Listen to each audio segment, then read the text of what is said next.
Today's episode of the GoldCast is sponsored by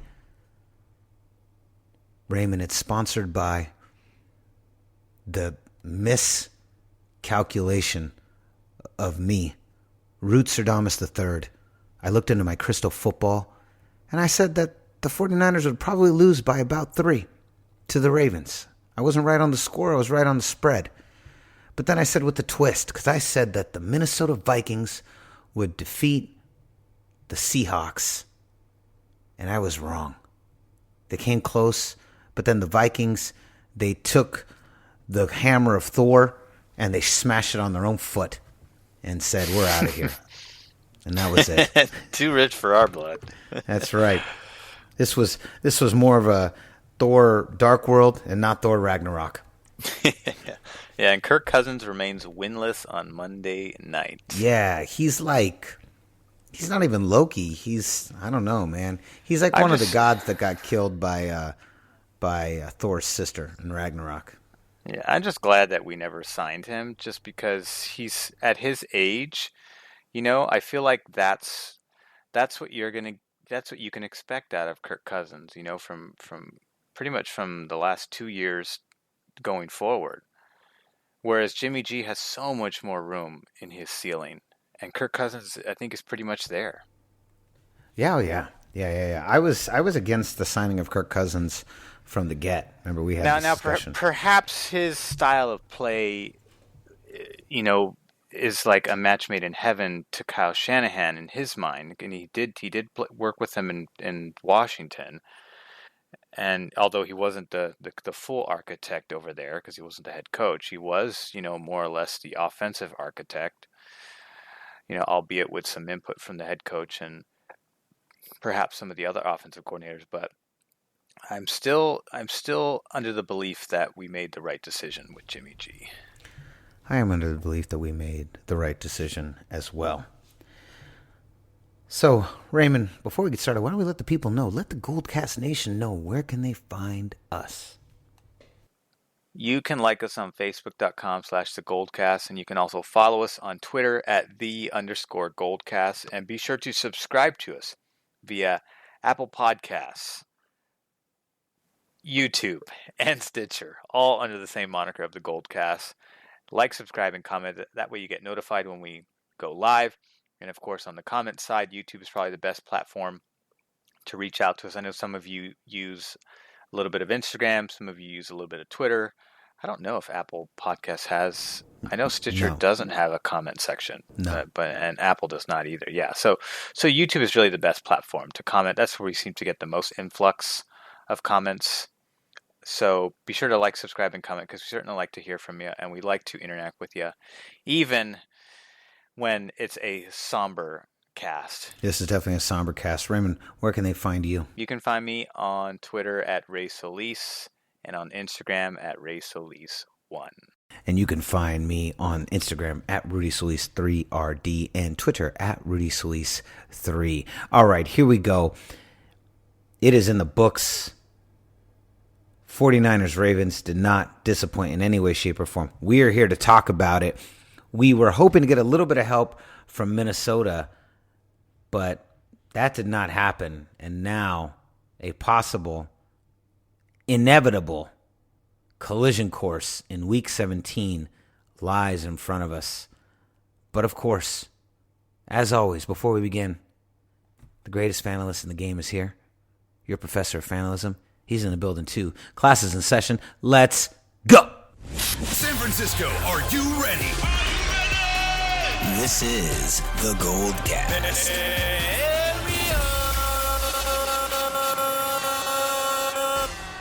Boom! Welcome to another edition of the GoldCast. We are the voice of the Bay. I'm your host, Rudy Solis III, and with me is my brother, my co-host, Raymond Solis the first, baby. Boom! Oh man, Raymond. It was billed as the biggest game of the year. It was billed as the biggest game of the season. It was billed as the two biggest juggernauts out there. You had on one hand the San Francisco 49ers representing the NFC, and on another hand, the Baltimore Ravens representing the AFC. Two Titans that, when they were this good, the last time they met and they were both this good was arguably 2012. I won't say the 2013 rematch, which was very rare, if almost ever happens, but I will say the 2012 49ers and Ravens when they met in the Super Bowl. John Harbaugh was the coach of one. Jim Harbaugh, his brother, was the coach of our 49ers.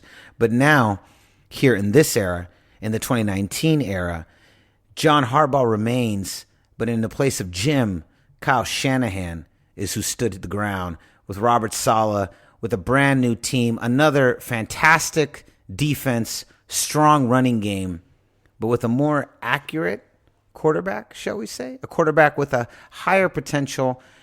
And this was now the battle. Last week was the battle against Green Bay for NFC supremacy. This week was really the game that was battling for NFL supremacy. Now, obviously, there was a lot of build up going into this game, and there's also a lot of seeding position. We're now into work. We're into work 13, quickly heading into week 14, and this was in many ways a must-win game for San Francisco, with Seattle at 2 losses on the season, and the win over us, and us at 9-1. They were at 9-2. We had to win this game in order. We were at 10-1, right? No, 9-1. We were 9-1. Sorry, 9-1. We were at 9-1. They were at 9-2. This was a must-win game for the San Francisco 49ers in order to stay a game ahead, stay at the number 1 position in not only the NFC West, but in the NFC. And if we lost and Seattle won today, it would flip, and they would now be in the driver's seat for the NFC West. We would tumble down to the second place and the 5th seed, and possibly staring at a wild card position. This game was everything that it was billed to be. It was 2 Titans slugging it out. And I think at the end, final score, for those of you that live in a box, which none of you do, final score was 17-20 in favor of the Ravens. I think this is a game that really solidified, Raymond, that while we did lose, I think the 49ers are the best team in the NFC. Now, that doesn't mean that we don't have stiff competition, and I know the Seahawks have now overtaken that first spot, but that doesn't mean that they will keep that spot. But I still think this really established our dominance, and even though the Ravens played a tight game, we still were able, for the most part, to figure them out. That second half became a battle of the defenses as both teams made a lot of adjustments. The weather, rain had a lot to do with it. It was a game that I think showed a lot of promise. And as I mentioned last week on the pod, I said, we will lose this game. And I hated to be right. Unfortunately, I was right. I said, but we will lose this game, but we will win the war. And I do believe wholeheartedly, 100,000% in my heart, Raymond, I believe that if we do see the Baltimore Ravens one more time this season, and we know there's only one way that can happen, if we do see the Baltimore Ravens one more time, we will not lose. But anyways, that's just kind of the setup. That's what we were staring down, this NFL heavyweight matchup, the biggest game of the season. I don't think we're going to get a game bigger than that in the regular season. So now I want to turn the tables over to you. What did you see? You're the greatest analyst in the game. I want to ask, what did you see? What went wrong? Where did the Niners shoot themselves in the foot? I have my ideas, but I really want to see what are your thoughts, Raymond? Well, this had with the exception of the date of this game, this had everything that you would want to see in a marquee matchup, whether it's playoff, wild card, division, championship. It had postseason feels on it. Yeah, it didn't matter what round it was. It was definitely one of those games that you'd like to see. And to be honest, this really just came down to one or two plays. And the Ravens got the better end of that. I think the weather affected our game plan more than it it affected theirs, because their game plan is run 80% of the time, and the rain forces teams to run 80% of the time. That's not a real statistic. I'm just kind of inflating a little bit, but that's more or less the Ravens' game. And when the rain happened, I felt like that didn't change anything for what the Ravens were going to do. I feel like it did change what we were going to do. Although Kyle Shanahan seemed to still have some aggressive pass plays in his sleeve that he wanted to call. The biggest one, in my opinion, being the opening drive, 4th and 2 call, which was a deep bomb to Deebo Samuel, which didn't look good when it was in the air. The camera pans over and I see the ball going into double coverage, and Marcus Peters is one of those cover guys. And I'm thinking, oh my God, this does not look good. But Deebo Samuel, huge credit to him for doing exactly what a wide receiver is supposed to do. And there's lots of guys that don't do this. Some of our guys on this team haven't done this. Vernon Davis was notorious for this, but you instead of letting the ball come to your chest or your stomach, you go up and make the adjustment. And Deebo Samuel has done this on multiple occasions this season. He's also had some key drops, which is expected of a rookie, but he's also shown the type of prowess and the technique that you want to see out of a starting wide receiver, and that's adjustments to the football as long as the ball's within the catch zone of the receiver's length. That's why big receivers are favored, because you can throw off target and they can go and get you the ball, like a Michael Thomas, like a Mike Evans, like a Chris Godwin, like those guys, those big long guys, like a DK Metcalf that played tonight, even though he had another turnover, and he's kind of showed some turnover tendencies as a rookie, but that's what you want to see out of those guys, and that was a tremendous catch. But really, this game came down to one or two plays, and the one that stands out to me, there's two of them. The first one is the Jimmy G fumble early in the game that seemed to shift momentum that we had at that point into the Ravens' lap, and then the second one was the 4th down pass play call. I really thought it should have been a running play, because Kyle Shanahan recognized that we were gashing them with tosses and sweeps. And Raheem Mostert was the back just eating them alive, gashing them as well as we were getting gashed by Lamar Jackson. And really, I thought it should have been another run play. And we ended up going for a pass, and with bad coverage, it was a bad look. And it didn't work out in our favor, and we lost the ball, and we had to burn our timeouts, and it was just ended up being in field goal range, and we lost the game. So, but again, if you take away that fumble, then it's the Ravens that are scrambling to try to recapture the lead or tie, and we're playing to defend the lead, which we're very good at. But this just came down to just that. To me, there wasn't like a litany of things. Like, with the Pittsburgh game, there's 5 turnovers we can look at to really kind of boil down what went wrong. And it was a lot that went wrong in that game, but the defense kept us in it. And this one, we were just playing a team that was just really committed to the run. It's literally like 80-20. He only threw for 105 yards.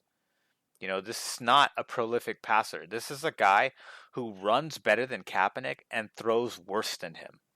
Kaepernick is a down south runner. Like, if you catch him in open space, like the Green Bay playoff game or the game against the Chargers, where he gets in open space, he's going to burn you like a gazelle. But if you force him to make accurate throws in the pocket, that's where he really struggles. And Lamar Jackson's even worse than that. 14 for 23, 105 yards, 1 touchdown. I mean, they did not amass 200 yards like they normally do. The Niners, even though these numbers still look good by any regular game statistical standard, this game by the Ravens rushing standard this year, this was a good effort by the Niners. And I think a lot of people echoed that I saw after the game. Pundits, fans, other players, even both teams towards each other.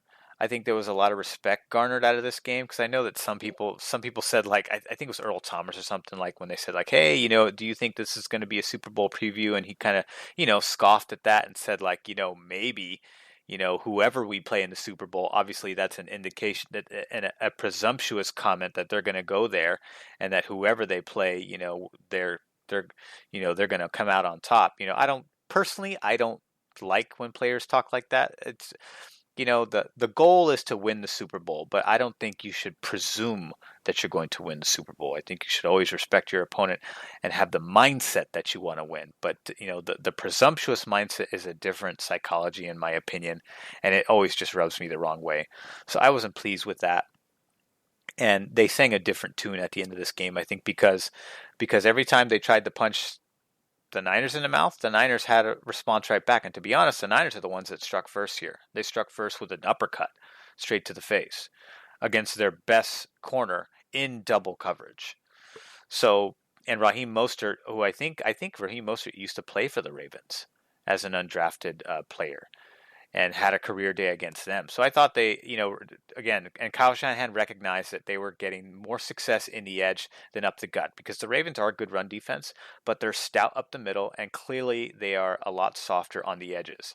And obviously, between the tackles and off the edges is something that the Niners excel at in both cases, but it just wasn't working for us up the middle. Tevin Coleman was the guy leading that charge, but it wasn't working, and you saw that there was a good long stretch in the game where they just left every other running back out of the equation and just kept giving the ball to the hot hand of Raheem Mostert, and he got touchdowns, he got first downs, he got huge chunk yardage. He was just beating them left and right the same way that Lamar was beating us. And so to me, that I would have liked to see that on the fourth play call. I thought that would maybe something like that would be more expected than a passing play, but I still think if it was working as well as it was, just like Lamar's fourth down calls were working against us, I think that would have been what I would have wanted to see. The second he dropped back to pass, I was thinking, that's not the play. That's not the play I wanted to see there. I wanted to see a running play because I really felt like we had some rhythm going on with the running game in the second half, and that was really something and we matched them. Rushing yardage, both of us and the Ravens, we both amassed 150 plus. I think they had a little bit more, but we certainly matched them on the ground for the most part, and that was pretty much all Raheem Mostert. Tevin Coleman was really couldn't get anything going, but Raheem Mostert averaged 7.7 yards a carry and he got 19. So he got an Ezekiel Elliott-esque type of share of handoffs, and I thought the defense was pretty good for the most part. I thought that again, running is our weakness and running is their strength, and even though we made an effort to try to stop Lamar, he didn't have his big huge runs that he did in some of the previous blowouts. It wasn't a blowout game, and for the most part I feel like he didn't have the level of success that people have been used to seeing him garner, especially in this last 3-game streak that they've been on. I mean, I know they've won like 8 games in a row, but I mean, like, the last 3 games have been, decisive blowouts, and that really wasn't the case today because the Niners are a good defense despite not having a great statistic against the run. But I think that they'll be ready for them if they face them again, because I just saw too many guys biting on the fake. That was it.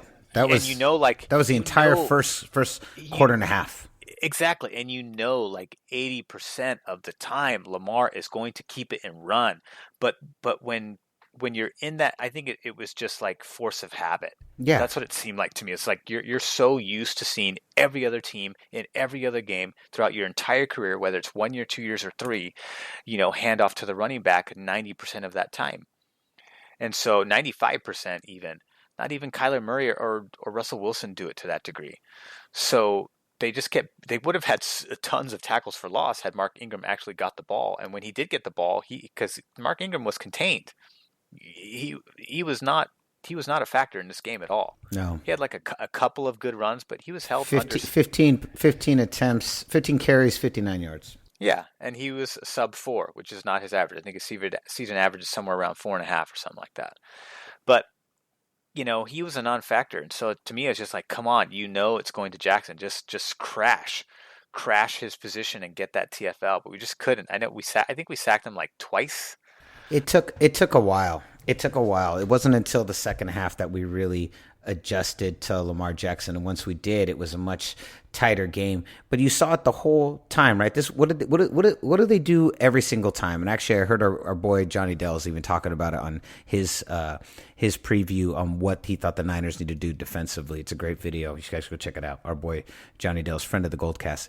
But what did Lamar do every time, Raymond?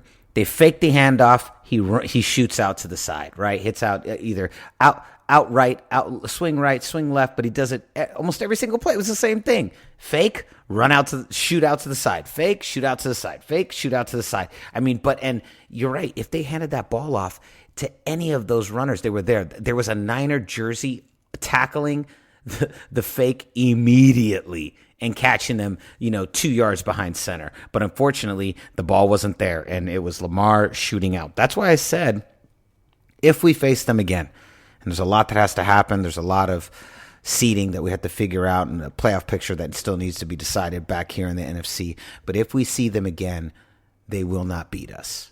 They will not. This was the game where we learned. Because well, first of all, if we do see him again, the only way we can see him is in the Super Bowl, and that is going to take place in Miami, where the weather is not rainy, and where the weather conditions will favor both teams. But it'll be, in other words, it'll be a more even playing field in terms of weather effects.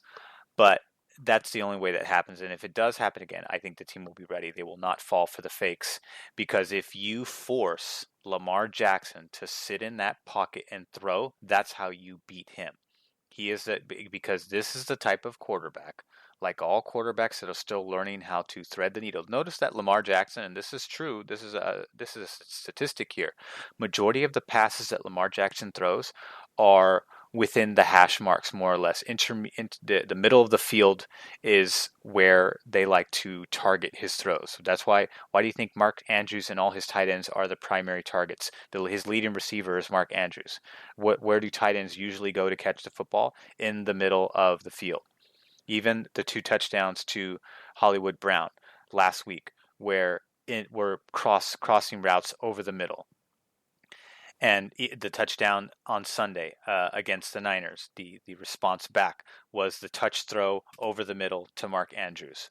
All of that's where his field of vision is, because he cannot throw outside the hashes. He does not have that type of vision to make those throws. We saw some inaccurate balls thrown on his side, and if he's forced to do that more regular than what he's used to, because this is not a guy that puts up, 30, 40 attempts like a lot of the big passers in the league, like we saw tonight from Kirk Cousins and Russell Wilson. He's not going to put up those types of numbers. He's kind of in the low, mid-20s, unless it just happens to be one of those weird games where they're forced to throw a lot. But, he does not a big pass. He's not a volume passer. And if you make him a volume passer, then I think he's extremely vulnerable. Well, and while I understand what you're saying, I understand the whole bit about forcing him to beat you with his arm. But the problem with that is that that's just not a recipe that they really go to. The well that they really go to is the read option fake that ends with a Lamar Jackson run. That's what they does. Go. It does. So beating you with his arm. I understand. Like I said, I understand the concept of it, but that's not a well they go to. And I guess the only way you force them to go to that well is you begin to take out the left and the right side so that he can't pull off the read option fake that he's so accustomed to. Well, there's 2 ways. You got to plug up his running lanes and force him to challenge the corners. He didn't throw much to Sherman, and all of our corners we still remain the best pass defense in the NFL because of what he didn't do. Not only, the fact that they avoid that, like they kind of avoid passing it almost like it's the plague. And when they did pass, it wasn't all that great. But the main thing, the other part of the strategy to force Lamar into the pocket is you have to establish a lead, because if you establish a lead, you cannot rely on the run in the same manner that you do when you're when you have an even game, or if you're playing with a lead. And even though the Ravens have a good running game, if you build a lead against them, what does every team in the NFL do when time is against them and the score is against them. They are forced into passing situations because you have to get the ball downfield fast and you have to conserve time in order to acquire more possession opportunities to try and score again and catch up and take the lead or tie. So if you build a lead against the Ravens and you hinder his running, and if you hinder his running lanes in order to help slow him down to get the ball back and put up drives that put up points and establish a lead, Lamar's going to be forced to throw no matter what. And if he's in that situation, then I think they're in trouble. I think they're in big trouble. Notice the games they've been playing. How have they been playing those games? They've been playing those games with big leads. And when you have big leads, what do? You run the ball to eat up the clock. It plays right into their bread and butter, no matter what, from start to finish if they have a big lead. So if you flip the script on them, they cannot run because they're going to lose time off the clock and they're not going to be able to get big chunk yardage like 30 yards, 25 yards. You can't get that on the ground if you're trying to get back into the game and you're behind. So that's what I think has to happen. I understand what you're saying. I totally understand. Well, I totally understand what you're saying. That was the other part of it that I was getting to. Yeah. Let's take a look now, Raymond. Let's move on to the greater NFL picture. The Ravens are now in the driver's seat in the AFC as they're at 10-2. They are currently sitting at the first seed. The Patriots, after their big loss yesterday, it seems the Patriots must lose on any day the 49ers lose this season. That's just kind of their thing. They are now sitting in the second seed. We've got the Steelers we've got the Chiefs in the fourth seed, the Texans in the third, the Bills in the fifth, Steelers in the sixth. Ravens and Patriots get the bye. Now, more importantly, in the division that matters and the division that will end up winning the Super Bowl, the NFC, you have in the first seed is the Saints, second seed the Seahawks, third seed the Pack, fourth seed the Cowboys, fifth seed the 49ers, and the sixth seed the Vikings. For now. If the playoffs were happening, is all based on the results of tonight's game. That's right. And the Niners loss, of course. 100%. If the playoffs were to happen today, the 49ers would go head-to-head with the Cowboys. The Vikings would go head-to-head with the Packers. And the winners of these games, the 49ers would, if the 49ers win, they would go face, the 49ers beat the Cowboys. They would theoretically go to the Saints if the Packers lost. If the Packers won, they would. Oh, we'd go to the Saints no matter. Well, if the Vikings won, then the Vikings would go to the Saints. But if the Packers win, Packers would go face the Seahawks. We would go face the Saints. So, unfortunately, we needed the Minnesota Vikings to come through. Rudy Solis III, when he looked into his crystal ball, clearly there must have been something off. I did not check the bandwidth on my internet connection when I was looking into my crystal ball. This is a classic mistake. I've made this several times in the past, and the future becomes muddy. And I see part of the future, but not all the future. And the part that I missed was the Cowboys beating the Vikings. It was a close game, but again, not enough. Do you think we're going to hear whispers, Raymond, that the Seahawks are now the best team in the NFC? I have not, because the game just concluded. And to be honest, when we lose, I tend to ignore a lot of the pundits. And because I don't watch these shows on TV, I will just watch the edited clips on YouTube and say, what's Shannon Sharp thinking? What does Ryan Clark think? Or what does Rex Ryan think? Or what does the Inside the NFL crew think?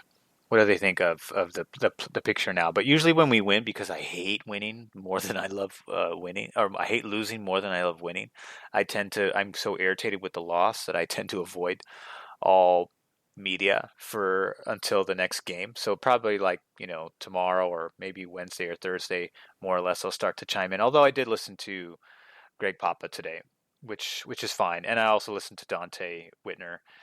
And, of course, they're on our side. They still believe that the Niners are still the best team in the NFC. I'm still of the belief, regardless of what the seeding says, that we are the better team. I just feel like we're more complete. We're certainly more complete on defense than the Seahawks, and I feel like we're more versatile and dynamic on offense than the Seahawks. And we're also the best coverage. We also have the best special teams coverage unit in the NFL. So to me, all three phases are much more balanced, and we've taken care of. We've won majority of our games outside of the two. I know the two games we lost were to two really good teams, and that obviously doesn't look good. But we also beat a couple really good teams too. Including the Steelers that are in the playoff hunt right now, are in the wild card position with a 6th seed. And we also decisively beat the Packers, and we're on our way with what in my eye looks like a very favorable matchup in New Orleans this Sunday. And we'll obviously get to that later in the week, but as it stands right now, I think that's another great matchup that really kind of favors us. And, we thought that this 3-game stretch would be pretty brutal, but I was hoping, like best case scenario, obviously a sweep of 3-0. But I think that, you still have to feel pretty good if you get out of this gauntlet 2-1, because that's, that helps with seeding. We could have clinched with a playoff win this week, but that's not going to happen. But I think that will be the case. This upcoming game still has playoff implications that we need to secure. So this is a must-win game. Every game from here on out is a must-win game. Technically you're trying to win every game, but as far as positioning and home field advantage goes, now it becomes even more significant. So going forward, the focus is now New Orleans. Yes. And actually, I was looking at a stat online. I can't find the stat. Son of a gun. It's all right. Not the end of the world. But, okay, so I was looking at a stat that if you were looking at all the other 10-2 teams, of which there's a lot, the Ravens, the Pats, the Saints, the Seahawks, the 49ers, all 10-2, the combined amount of points we've lost those games total 6, and like everybody else is in double digits. Everyone else is in double digits on their losses. Ours has been the slimmest margin of victory. It just shows you how competitive and tough the 49ers team truly is. Actually, why don't we do that? Let's take a break right here for a second. Let's go through our reader predictions. Our reader predicts. Not a whole lot. And Steve Fox brought up, I don't recognize the name, but he brought up an interesting comment that I wasn't aware of at the time of recording, which was that there was an 84% chance of rain in the game. So I think that's important. I mean, we'll be playing in a dome this weekend, so weather will not matter one way or another. However, that does matter in every other outdoor stadium. So shout out to Steve Fox for pointing that out. That's an important and welcome to the GoldCast, buddy. Yeah, and that's an underappreciated stat to pay attention to from game to game outside of the dome stadiums. So good call on that one. John Niner thought it was going to be 24-17. Sorry, John. You got the close. The score was close. The Niners did. Only the score was a little bit reversed, and you take away 4 points. Niner by nature, 88, thought it was going to be a blowout, and Jimmy Ward was going to get 2 picks. I wish that would have happened. What was the score, though? 31-10 in favor of the Niners. I love you, Niner by nature. You're the best.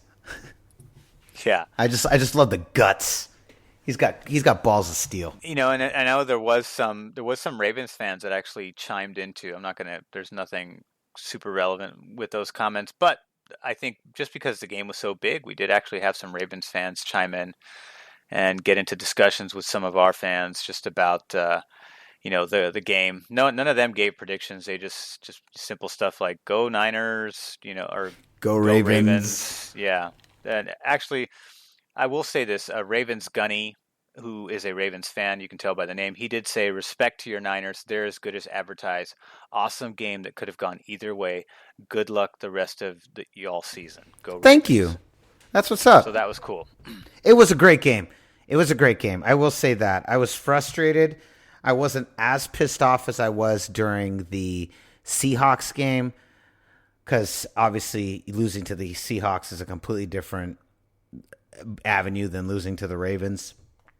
But it hurt. It did hurt. It definitely hurt. It really bugged me, especially when I felt like the game was in reach. Last thing I want to hit on, Ray, before we got to go, I want to go back to that 4th and 1 because I didn't get to chime in on that. You're right. A run play would have been good. Yeah, I would have preferred the second one. Yeah, the last one we did that basically sealed our fate. I would have preferred a field goal. Let Robbie Gould kick it. I trust him. Let him kick it. See. Then we go. Then we have a kickoff. We don't have Baltimore in field goal position. They've got to travel the length of the field now, and we see what's what. That's really where I would have gone towards is that right there. But that's just my opinion. And I think that's fair.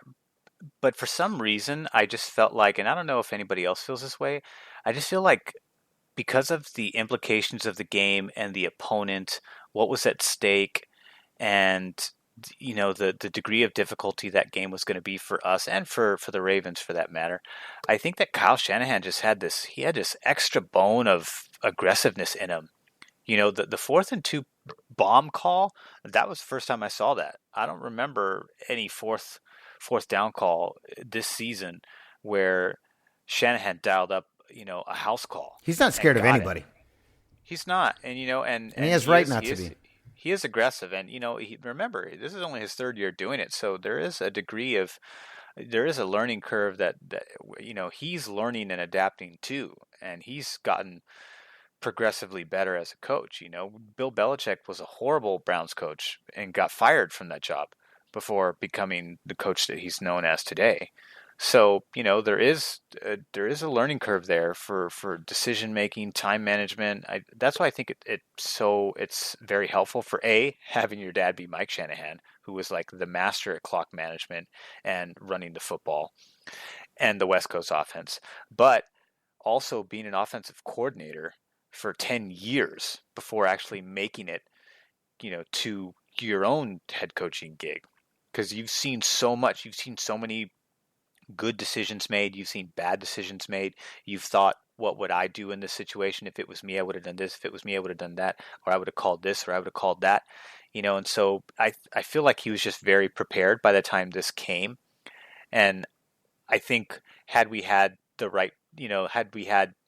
better developed personnel and more talent, I don't think it would have taken 3 years for us to get to this point. And it certainly looked like we were going to get there before the Jimmy G injury. So we were certainly ahead of schedule, but then I felt like we fell right back into schedule with his injury. But still, I give a lot of credit to Shanahan because I did feel like he was being more aggressive than usual. And that's because the game had a lot greater stakes and I think required that. And plus, he was going up against a team that he knows calls 4th down a lot more than any other team, and they have the highest success rate of 4th down calls this season. And if it's 4th and short, they're going to go for it. So I think like there was a part of Kyle Shanahan that felt like he had to match that and show them that, hey, my team is just as capable as yours, despite being, having a different personality and being in a different conference. And I felt like for the most part, they were successful in delivering that message. And to me, that was echoed from the Ravens. The Ravens gave a lot of respect to the Niners after the game. Both teams did, but the Ravens I felt were a little bit more cocky going into that game, at least with the Earl Thomas comment, which is just boneheadedness. And by the way, that's the second former Seahawk that's made a just really out of character, completely off base comment about the Niners. Like, remember when the Niners beat the Panthers, and I think they have an ex-Seahawk over there who said like, "Oh, they're all right." Like you just got 50 dropped on you, and you're saying we're okay. It's like, come on. So, anyways, but that's neither here nor there. But that's 2 in a row that we've gotten that. But for the most part, I feel like this team there's no moral victories. But I felt like we can hang with these guys if we see them again. I think it would be a lot easier than what we saw this week. The general reaction around the league has been exactly what the general reaction was for me after the game, and with Niner fans that I was talking to, was that we are the best team in the NFC. And that game actually proved it. It did not prove it. It proved we were literally neck and neck with this team. Raymond, we've got to go, but real quick, who gets your game ball and who gets your cold shower? Ooh. This is a tough one. Well, for the shower it does. Well, you know what? I think I'm going to keep it simple. I'm going to give the game ball because I'm going to give the game ball to Raheem Mostert for matching Lamar Jackson on the ground and keeping our run game relevant in a game where it really had to be. And I'm going to give a cold shower to Jimmy G for giving up a very crucial turnover. He did the same thing in the Seattle game. And, you know, if you take away those two errors, that game has a different outcome. And the same thing can be said here. So to me, Jimmy G's got to do a much better job protecting. And I know I'm usually pretty lenient on him, but I think this time and going forward, he's got to do a better job of protecting the football, because in games like this, one error can cost us the game, just like, you know, an error in baseball can cost you the game. It has the same tiny error can have huge implications to the outcome of the football game. And in this one, it did. I mean, there's other plays that we can point to that because it's not all on Jimmy's fault, but that play did. And I think he needs to do a better job protecting the football, plain and simple. I'm going to say I have the same exact Raheem Mostert, game ball, cold shower, Jimmy G for the same reasons. We're on the same page. Although I want to give a shout out. I want to throw a little bit of game ball skin to our boy Richard Sherman with 7 tackles. He came to play. He did. He was great. I thought he was great. I thought he outplayed Earl Thomas, who's actually has more Pro Bowl appearances than Richard Sherman. But I think they have a couple of old Jimmy Smith. I didn't even realize Jimmy Smith still plays. I knew Earl Thomas did, but I didn't realize Jimmy Smith did. So that secondary's gotten a lot better as the season's gone on, but that is their weak point, which is why it's important for us to establish the run game against that team, because the play action pass is really what's going to eat them alive, in addition to, you know, just having a balanced offensive attack. But the passing game is where they're susceptible, and we really saw some of that in that game. Jimmy G did have some big third down conversions when we really needed to keep drives alive. It was the fourth down one at the very end that unfortunately didn't go through, and then a costly error giving up the football early in the game when we had all the momentum up to that point. So, but going forward, you know, that's the formula to beat the Ravens is there. The tape is everyone in the NFL is going to look at the tape here and say, hey, they got 200 yards on us, but the Niners were somehow able to shave off, you know, 50, 60 out of that season average. So we need to take note here. Yeah, agreed. All right. We'll be back a little bit later this week to go over the preview of the 49ers we are now at the tail end of our playoff dress rehearsal. Then we get a little break, and then it is against the Seahawks for NFC West supremacy.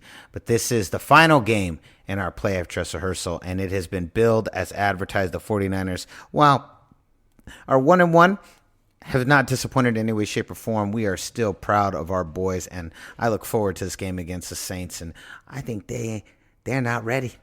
Real talk. All right, so concludes another edition of the GoldCast. We are the voice of the Bay. I'm your host, Rudy Solis III, and with me is my brother, my co-host, Ray Solis the first, baby. Boom! We'll see you next time. Same GoldCast time, same GoldCast channel. This is the GoldCast.